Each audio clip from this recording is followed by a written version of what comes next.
What is up, guys? Brittany here with Britt's Hobby Shop, and today we are going to be discussing the 1988 Lincoln Penny double die obverse error. So let's get into the video.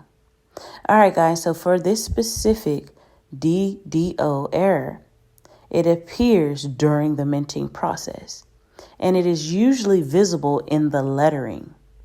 For instance, the double die error on pennies from the Denver Mint is visible on the date, usually on the number 9.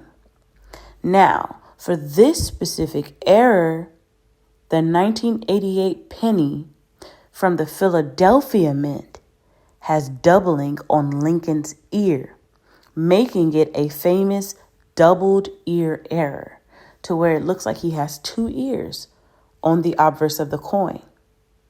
Now, one of these actually sold for over $3,000.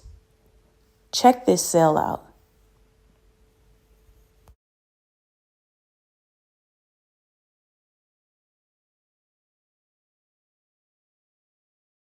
Yeah, guys, that's right. $3,000 for 1 cent. I hope you guys enjoyed this video. Don't forget to like, comment, and subscribe. Share this video with someone. Check your coins and then recheck them. You never know. You might have one of these. All right, guys, I'll see you in the next video. Peace.